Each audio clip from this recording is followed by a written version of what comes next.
मैं राजस्थान राज्य के दौसा ज़िले के एक छोटे से गांव आभानेरी तहसील रामगढ़ पचौरा के एक किसान ग्रामीण परिवार से ताल्लुक़ रखता हूं। मेरे परिवार के पास 2 बीघा ज़मीन थी सिर्फ, तो जिसमें घर का परिवार का खर्चा चलाना भी बहुत मुश्किल था। उस टाइम हमें डेली का एक दिहाड़ी जो बोलते हैं, डेली काम करने का मुझे मिलता था 50 रुपये। कोचिंग वगैरह करने के लिए तो पैसे थे नहीं, तो खुद ही बाज़ार से जितने प्रैक्टिस पेपर मिलते थे या पुराने पेपर थे उनको निकाल के मैंने 4 महीने तैयारी की। 2008 में मेरा बैंक में भी फाइनल सिलेक्शन हो गया। जहाँ मैं आज IPS हूँ, उसी उड़ीसा में मेरा सबसे पहले गैंगमैन में सिलेक्शन हुआ था। 2013 और 14 में असफल होने के बाद बहुत सारे लोगों ने मुझसे ये भी कहा कि ये परीक्षा बहुत कठिन है, और अक्सर लोग कहा भी करते थे कि भाई ये तुम्हारे बस की बात नहीं है, हर किसी के बस की बात नहीं है UPSC पास करना। जब लोग कहते हैं कि सिविल सेवा परीक्षा और विशेषकर हिंदी माध्यम के साथ सफलता बहुत कठिन है, तो कभी कभी तो मैं भी निराश हो जाता था और सोचता था कि मेरे पास संसाधनों की कमी है। मेरे छोटे भाई बहन जो कि ग्रामीण क्षेत्र से आते हैं, गांव के जो छात्र होते हैं उनमें प्रतिभा की कभी कमी नहीं होती। मेरे पास खोने के लिए कुछ भी नहीं था और पाने के लिए बहुत कुछ था। शायद अगर मैं इस एग्ज़ाम को पास कर सकता हूं तो कोई भी कर सकता है। मेरा नाम प्रहलाद साई मीणा है। मैं 2017 बैच का IPS ऑफिसर हूं। मैं राजस्थान राज्य के दौसा ज़िले के एक छोटे से गांव आभानेरी तहसील रामगढ़ पचौरा के एक किसान ग्रामीण परिवार से ताल्लुक़ रखता हूं। मेरे परिवार के पास 2 बीघा ज़मीन थी सिर्फ, तो जिसमें घर का परिवार का खर्चा चलाना भी बहुत मुश्किल था। तो हम लोग बटाई में, जो कि हमारे यहाँ साजे में बोलते हैं, उसमें खेती करते थे। जैसे लोग बोलते हैं कि मैं गरीब हूँ या मैं नहीं कर सकता हूँ, तो वैसा हमारी हालत भी इतनी अच्छी नहीं थी। हम खेती में भी काम करते थे। जब स्कूल से आते थे, स्कूल जाते थे, उससे पहले दोनों टाइम भी खेत में काम करते थे। लेकिन ज़िंदगी के जो अभाव होते हैं, आप गरीब हो या आपके पास संसाधन कम है, तो ये हमें कमज़ोर नहीं बनाते, अंदर से मजबूत बनाते हैं। हम जब स्कूल जाते थे या फिर छुट्टी का दिन होता था, स्कूल से आते थे, तो मवेशियों को चराने में, हमारे घर में गाय भैंसे रखते थे, तो उनको चराने में भी घर वालों की हेल्प किया करते थे। खेती में भी सहायता किया करते थे। और घर वाले जब हमें खेत पे भेजते थे कि खेत पे बेटा रखवाली रखनी है, तो उस टाइम भी हम किताब को अपने साथ लेके जाया करते थे और वहाँ भी पढ़ाई किया करते थे। उप्स, इस रुकावट के लिए सॉरी, पर आपकी UPSC की तैयारी में कोई बाधा ना आए, चाहे वो रिसोर्सेस की हो या सही गाइडेंस की। इसके लिए पिछले 5 साल से sleepy classes quality content provide कर रहा है अफोर्डेबल प्राइसेस पे। UPSC कोचिंग में हमने एक भ्रम को तोड़ा है कि ओल्डेस्ट इज द बेस्ट या महंगा सबसे बेहतर है, और हमारी सैकड़ों सक्सेस स्टोरीज इस बात की गवाह हैं। तो आइए अपनी UPSC की जर्नी शुरू कीजिए हमारे साथ। जुड़िए हमारे YouTube चैनल पे और एनरोल कीजिए UPSC 2022 और 23 के कोर्सेज के लिए हमारी ऐप पर। धन्यवाद। जैसा कि मैं शुरू से ही सरकारी स्कूल में पढ़ा हूँ, गांव के अपने सरकारी स्कूल में 10वीं 12वीं वहीं से करी है मैंने। तो जब 10वीं और 12वीं के बाद में, जब 10वीं 12वीं नहीं, सब कक्षा की जब एग्ज़ाम ख़त्म हो जाती है मार्च अप्रैल में, तो उसके बाद छुट्टियां आती है 2-3 महीने की। तो छुट्टियों में ज़्यादातर बच्चे घूमने का प्लान किया करते थे कि मामा के जाना है या यहाँ पिकनिक करके आना है, ये प्लान करते थे। जबकि मैं अपने बारे में सच्चाई बताता हूँ कि जब 10वीं की छुट्टियाँ आई थी 2 महीने की, तो मेरे एक चाचा जी लगते थे, उनके पास एक बोरवेल मशीन थी, तो मैं 2 महीने उस पर काम किया था। उस टाइम हमें डेली का एक दिहाड़ी जो बोलते हैं, डेली काम करने का मुझे मिलता था 50 रुपये। तो 2 महीने में मैंने 3000 रुपये कमाए थे 10वीं में। तो इस तरह से 10वीं 11वीं और 12वीं तीनों महीने जब भी छुट्टी आती थी तो मैं वही काम करता था, उन्हीं के मशीन पे काम करता था। और सही बताऊं तो कहीं ना कहीं उस समय मेरा, जब 10वीं क्लास में मेरा 70% नंबर आया था, स्कूल में मेरे सबसे ज़्यादा नंबर थे।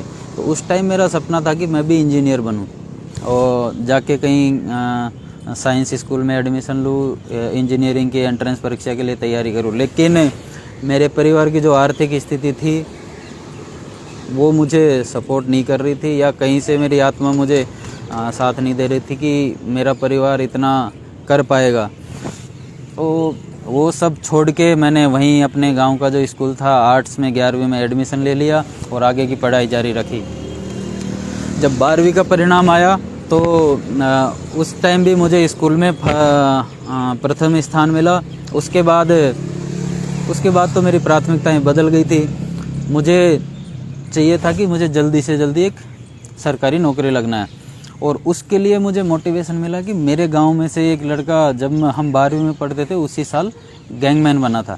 तो हमने भी उसी को उस टाइम के लिए हमारा जो लक्ष्य था वही बना लिया और पढ़ाई जारी रखी। 12वीं के बाद में मेरे एक दोस्त ने मुझे सलाह दी कि जयपुर में राजस्थान कॉलेज है, वहाँ से अगर आप पढ़ाई करोगे तो वहाँ पे थोड़ा बहुत अच्छी पढ़ाई होती है और आप अच्छी नौकरी लग पाओगे। तो मेरे घर वालों की स्थिति तो ऐसी नहीं थी कि वो मुझे जयपुर में कमरा दिला के पढ़ा सके या जयपुर में रख सके, लेकिन फिर भी जब मैंने अपने पिताजी के सामने अपनी बात रखी कि मुझे जयपुर में जो राजस्थान कॉलेज है वहाँ पढ़ाई करनी है, तो उन्होंने बिना कुछ सोचे समझे, बिना कुछ 1 मिनट का समय लिए बोला, बेटा जो आपको अच्छा लगता है, जहाँ आपको पढ़ना है वहाँ पढ़िए, वो सब इंतज़ाम हो जाएगा पैसे का। तो उस साल मैंने जयपुर में एडमिशन ले लिया। जयपुर में एडमिशन लेने का फ़ायदा ये रहा कि वहाँ पे मुझे काफ़ी अच्छे दोस्त मिले, क्योंकि राजस्थान कॉलेज जो कि आर्ट्स का कॉलेज है, राजस्थान यूनिवर्सिटी कैंपस में स्थित है और वहाँ पे जो भी राजस्थान में जो अच्छे स्कूलों के आर्ट्स वाले जो बच्चे होते हैं वो सब जिनका अच्छा नंबर आता है उन्हीं का एडमिशन वहाँ मिल पाता है और आपका एक अच्छा सर्किल मिल गया। सर्किल मिलने से क्या हुआ कि थोड़ा सा कॉन्फिडेंस बूस्टअप होता है। तो जहाँ मैं बता रहा था कि 12वीं में हमारे गांव से एक लड़के का सिलेक्शन गैंगमैन में हुआ था, तो मेरा भी वही सपना था। तो मैंने पढ़ाई शुरू कर दी। 2007 में जब मेरा फर्स्ट ईयर था, उस साल मेरा सिलेक्शन, उसमें फाइनल सिलेक्शन भी हो गया भुवनेश्वर बोर्ड से, जहाँ मैं आज IPS हूँ। उसी उड़ीसा में मेरा सबसे पहले गैंगमैन में सिलेक्शन हुआ था। ये भगवान जगन्नाथ का बुलावा था, तो वहीं गया। इसके बाद में हमारे एक दोस्त थे जो कि 2007 में बैंक SBI में क्लर्क बने थे।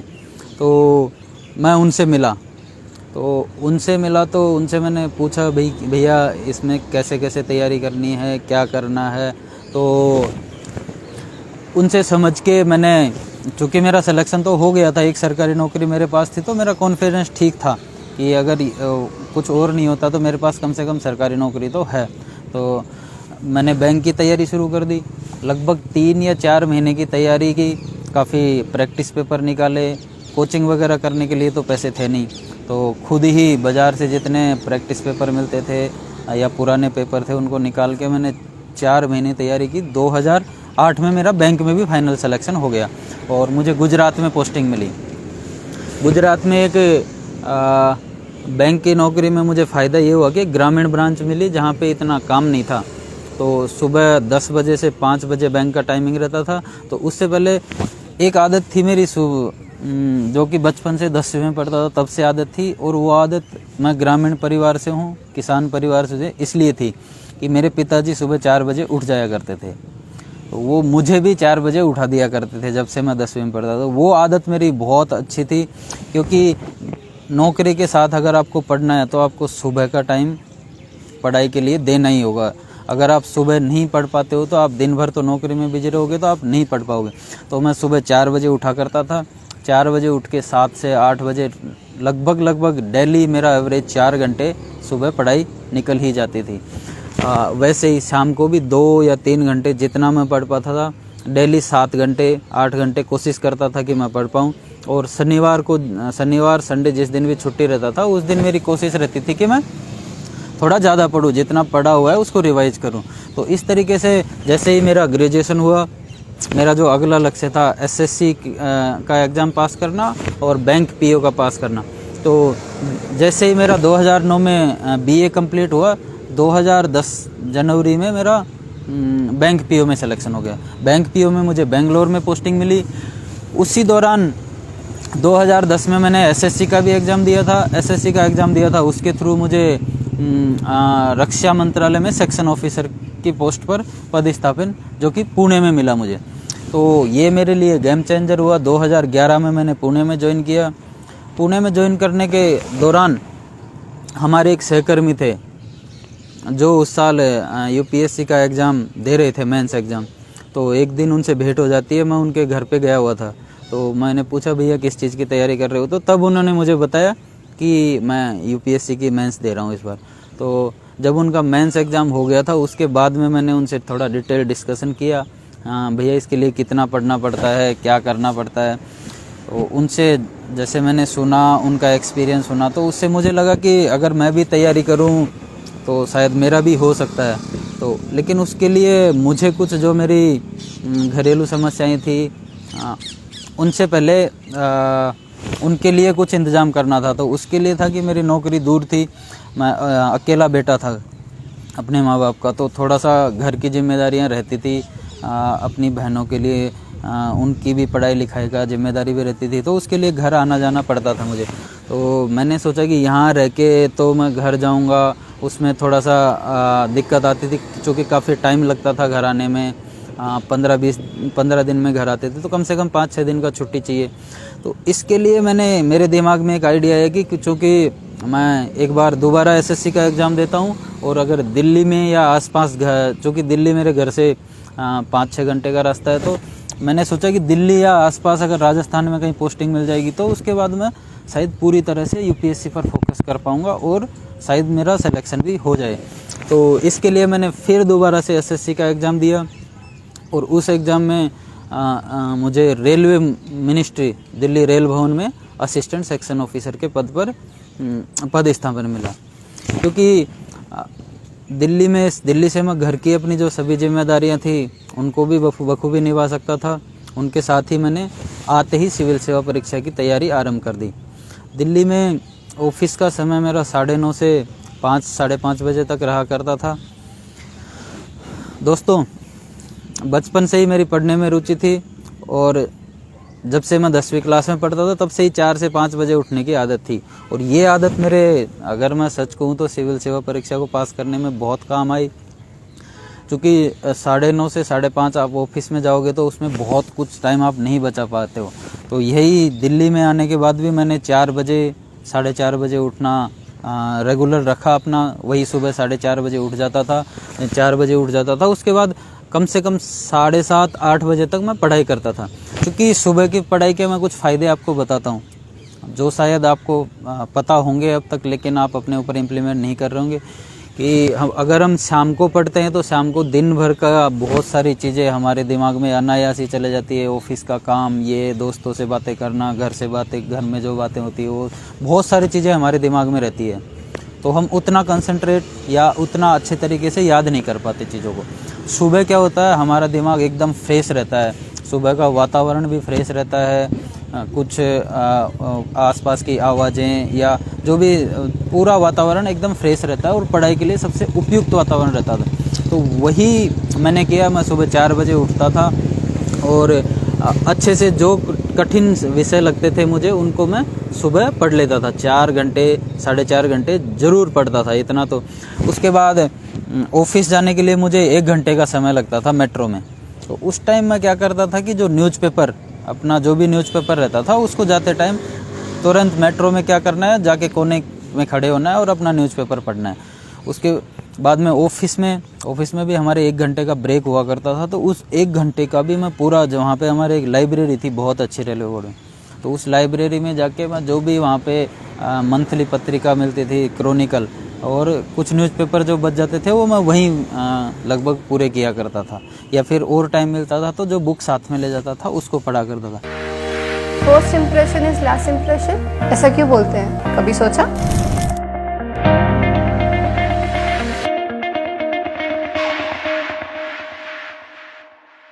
इस तरह से सुबह 4 से 5 घंटे और शाम को 3 से 4 घंटे, मतलब 8 घंटे के एवरेज 8 घंटे मेरा पढ़ाई का नियमित पढ़ाई करने की कोशिश करता था। और शनिवार और रविवार को, जो कि सरकारी नौकरी से छुट्टी का दिन रहता था, उस दिन मेरा लक्ष्य रहता था कि जो भी मैंने इस सप्ताह पढ़ा है उसका रिवीजन करना है। घर की बहुत सारी जिम्मेदारियां मेरे ऊपर थी, तो महीने में मुझे 1 बार या कभी कभी 2 बार भी घर जाना पड़ता था। लेकिन दिल्ली से चूँकि ज़्यादा समय नहीं लगता था, 4-5 घंटे, तो उस टाइम भी मैं अपनी कुछ, जैसे मेरा वैकल्पिक वैसे हिंदी साहित्य था तो उसकी कुछ किताबें ले जाया करता था और ट्रेन में भी 1-2 किताबें पूरी कर दिया करता था, क्योंकि जो इंटरेस्टिंग भी थी और मेरे समय का भी सदुपयोग हो जाता था। अब मैं 2013 से अपनी जो सिविल सर्विसेज की यात्रा आरंभ होती है उस पे आता हूँ। 2000 की प्रारंभिक परीक्षा के लगभग 6-7 महीने पहले ही मैंने दिल्ली में ज्वाइन किया था, तो 6 महीने की तैयारी थी, तो मैं इतना कॉन्फिडेंट नहीं था। फिर भी मैंने किसी से पूछा तो मुझे सलाह मिली कि ठीक है एग्ज़ाम देना चाहिए, और एग्ज़ाम दिया। अच्छा हुआ था एग्ज़ाम, पर पास होने की उम्मीद शायद मैं नहीं कर रहा था। तो ऐसे ही एक दिन मैं घर जा रहा था, उस टाइम दौसा से हमारे घर जाने के लिए जब हम शाम को घर पहुंचते थे तो शायद बसें वगैरह नहीं मिलती, तो हम ट्रक में बैठ के घर जा रहे थे। तो तभी एक हमारे जो सहकर्मी थे दिल्ली में, उनका फ़ोन आया कि भाई साहब आपका तो प्रीलिम्स पास हो गया। तो सच बताऊं वो भी मेरे लिए तो बहुत बड़ी खुशी की बात नहीं थी, खुशी की बात थी, मतलब मेरे लिए बहुत बड़ी खुशी की बात थी। मैंने घर वालों को बताया तो घर वाले भी खुश हुए। लेकिन अब मेरे सामने एक बहुत बड़ी समस्या थी या चुनौती थी, चुनौती कहेंगे तो ज़्यादा अच्छा रहेगा कि वैकल्पिक विषय कौन सा चुनना है, क्योंकि मैंने आज तक इसके ऊपर सोचा भी नहीं था। मैं सिर्फ जीएस की तैयारी करे जा रहा था। तो इसके लिए चूँकि मेरा तो कोई सीनियर या कोई सिविल सर्विसेज में पहले से जान पहचान वाला भी नहीं था, तो मेरे सामने थोड़ी बड़ी चुनौती थी। और एक बात और बता दूं कि सिविल सर्विसेज में जो आपका फाइनल सिलेक्शन होता है उसमें वैकल्पिक विषय की बहुत बड़ी एक अहम रोल अदा करता है वैकल्पिक विषय। तो इसके लिए मैंने अपने जो पसंद के विषय थे, जैसे इतिहास, राजनीतिक विज्ञान और हिंदी साहित्य, तीनों की जो 15-20 साल के जो सॉल्ट पेपर मार्केट में मिलते हैं वो लेके आया, उनको पढ़ा। उनको पढ़ने के बाद मुझे लगा कि शायद मैं हिंदी साहित्य में सबसे बेहतर पढ़ के उसको लिख सकता हूँ और समझा सकता हूँ। और हिंदी साहित्य लेने के पीछे एक और कारण ये भी था कि इसमें शायद मेरा जो कंपटीशन रहेगा वो हिंदी मीडियम वालों से ही रहेगा, तो मुझे अच्छे नंबर मिलने की उम्मीद थी। तो 15-20 दिन की जद्दोजहद के बाद मैं इस नतीजे पर पहुंचा कि मेरे लिए हिंदी साहित्य ही सबसे बेहतर वैकल्पिक विषय रहेगा। इस चयन के लिए मैंने जो भी 4-5 विषय मेरी रुचि के थे उनके मार्केट से सॉल्ड पेपर लिए, जो कि मार्केट में आसानी से मिल जाते हैं, और उनको पढ़ने के बाद मैं इस नतीजे पर पहुंचा कि हिंदी साहित्य ही मेरे लिए सबसे बेहतर सब्जेक्ट रहेगा। उसी को मैं अच्छे से पढ़ सकता हूं और लिख सकता हूं और किसी को समझा सकता हूं। और यह निर्णय काफ़ी हद तक सही भी साबित हुआ। मैंने उस वर्ष मुख्य परीक्षा की तैयारी में कोई कसर नहीं छोड़ी, लेकिन साक्षात्कार के लिए जो कि उस साल मुख्य परीक्षा मैंने दी, वो 19 नंबर से साक्षात्कार के लिए असफल हुआ। लेकिन अब मेरा आत्मविश्वास पहले से भी बढ़ गया था, क्योंकि सिर्फ 19 नंबर से मेरा इंटरव्यू कॉल रहा था। मैं सिविल सेवा परीक्षा 2014 की भी तैयारी अच्छे से की, लेकिन उस साल भी मेरा इंटरव्यू कॉल 9 नंबर से रह गया था। चूँकि दोनों प्रयासों का जो मैंने एनालाइज किया, उसमें मुझे मिला कि मेरे जो एक निबंध का पेपर होता है 250 नंबर का, उसमें मेरे बहुत कम नंबर आ रहे थे। 2013 में 75 और 2014 में मुझे 80 नंबर मिले थे, जो कि अंतिम रूप से आपके चयन के लिए बहुत कम थे। 2013 और 14 में असफल होने के बाद बहुत सारे लोगों ने मुझसे ये भी कहा कि ये परीक्षा बहुत कठिन है, और अक्सर लोग कहा भी करते थे कि भाई ये तुम्हारे बस की बात नहीं है, हर किसी के बस की बात नहीं है यूपीएससी पास करना। तुम्हारी तरह बहुत लोग दिल्ली आते हैं, हज़ारों लोग हर साल दिल्ली आते हैं और तैयारी करते हैं और चले जाते हैं। लेकिन उस समय मुझे कुछ जो प्रेरक विचार हैं, जैसे एपीजे अब्दुल कलाम साहब, उनको मैं अपना आदर्श मानता हूँ। उसी तरह के कई प्रेरक विचारों ने मुझे आशा की किरण मेरे अंदर जगाए रखी, जैसे कर्मण्ये वाधिकारस्ते माँ फलेषु कदाचन। मेरी इच्छा थी कि बस एक बार सिविल सेवा परीक्षा तो पास करनी ही है, और अपना जो आसपास वाले हैं या जो मुझे बोल लेते हैं कि तेरी बस की बात नहीं है, उनको दिखाना है कि मैं भी कर सकता हूँ।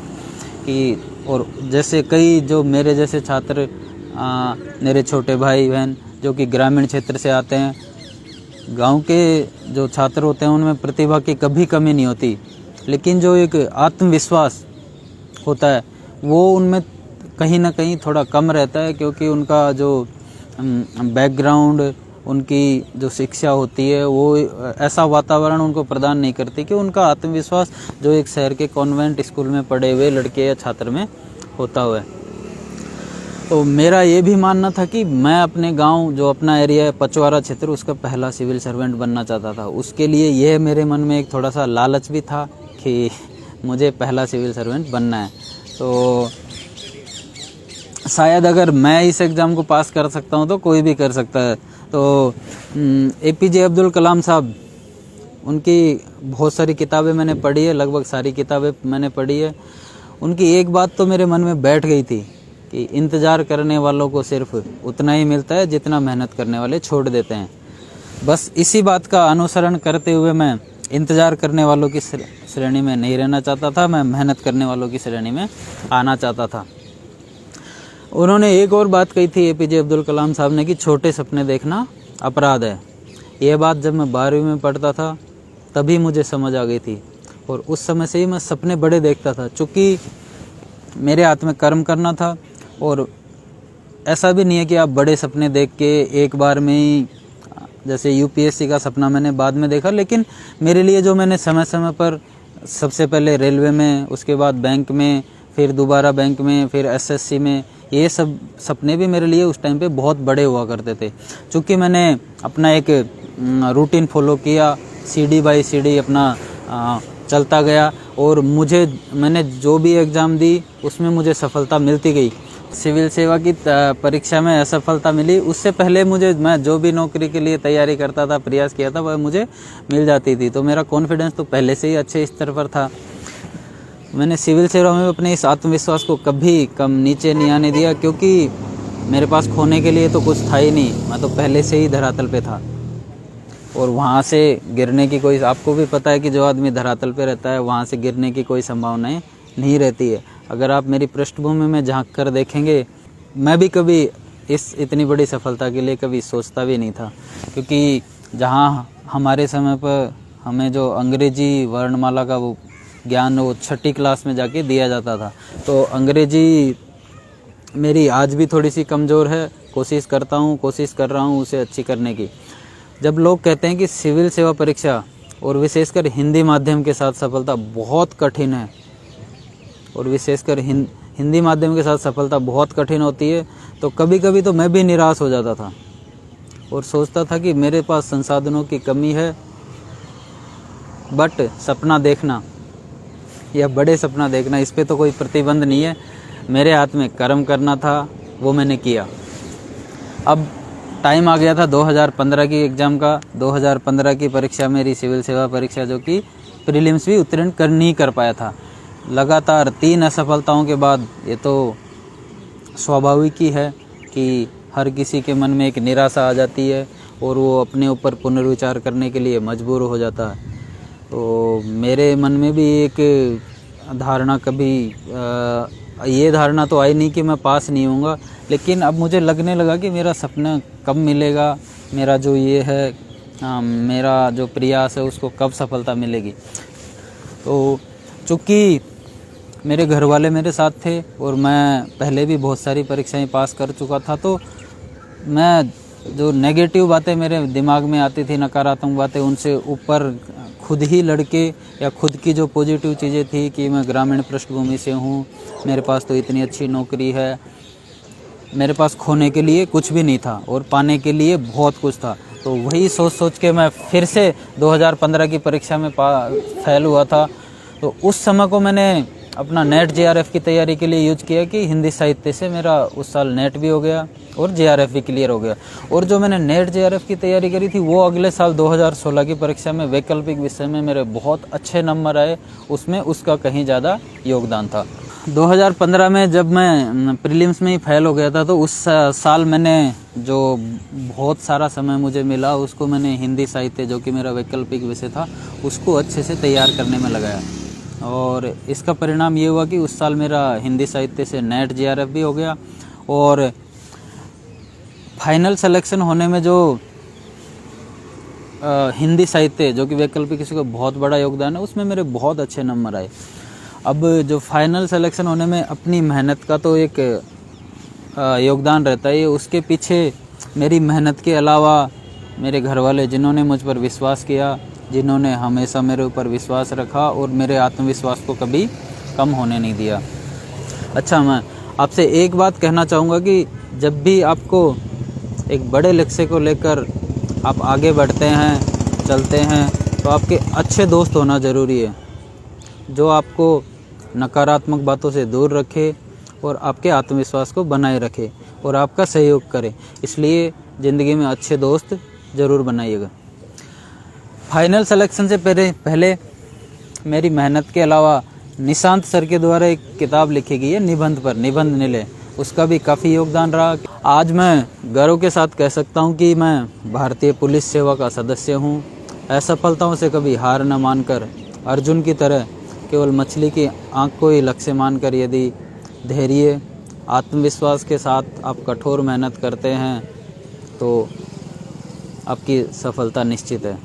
मैं कहना चाहूँगा कि मैंने अपनी तैयारी के लिए काफ़ी अच्छे पलों, जो कि हो सकते थे कोई त्यौहार देख लो, रक्षाबंधन, दिवाली या किसी रिश्तेदार की शादी, वो सब पलों को खो दिया, लेकिन मैंने इतना बड़ा मुकाम हासिल किया है कि आप अर्श से फर्श पर पहुंच जाते हो। बहुत बड़ी चीज़ है ये, और हम जैसे जो गांव के लोग हैं उनके लिए तो बहुत बड़ी चीज़ है। लेकिन कभी कभी हम एक बार फेल हो जाते हैं, 2 बार फेल हो जाते हैं, 3 बार फेल हो जाते हैं, तो लोगों को लगने लगता है कि मेरे से नहीं होगा। लेकिन उन लोगों के लिए मैं कहना चाहूँगा कि एक बार फेल होने, 2 बार फेल होने से जो असफलता होती है वो सिर्फ हमें सिखाती है कि हमारा प्रयास में कहाँ कमी रह गई थी, कौन सी कमी रह गई थी जिस वजह से हम फेल हुए। अगर उस कमी को हम अच्छे से एनालाइज करें और अगला जो प्रयास करें उसमें उस कमी को नहीं रखें तो सफलता निश्चित रूप से मिलती है। जो भी दोस्त सिविल सेवा की तैयारी कर रहे हैं या कोई कंपटीशन परीक्षा की तैयारी कर रहे हैं, उनको मैं एक सलाह देना चाहूँगा कि कुछ सपनों के मर जाने से जीवन नहीं मरा करता है। अगर आप 1-2 बार असफल हो जाएं तो अपने आत्मविश्वास को कभी भी नीचे ना आने दें। अपने मन से कठोर मेहनत कीजिए, आत्मविश्वास धैर्य के साथ मेहनत कीजिए, सफलता ज़रूर मिलेगी। मेरा एक और सुझाव है दोस्तों को जो भी तैयारी कर रहे हैं कि कुछ लोग क्या भ्रमित हो जाते हैं, बहुत सारी किताबें पढ़ते हैं, अलग अलग लेखकों की किताबें पढ़ते हैं, जब भी मार्केट में जाते हैं तो बोलते हैं ये भी किताब अच्छी है, ये वाली बुक भी अच्छी है। तो इन सभी झंझटों में ना पड़े, और ये तो कहावत भी है कि 10 किताबें पढ़ने से अच्छा है एक ही किताब को बार बार पढ़ें। अगर आप ऐसा करेंगे, एक ही किताब को अच्छे से ध्यान से पढ़ेंगे जो कि अच्छी, तो शायद आप जल्दी सफलता को प्राप्त करेंगे।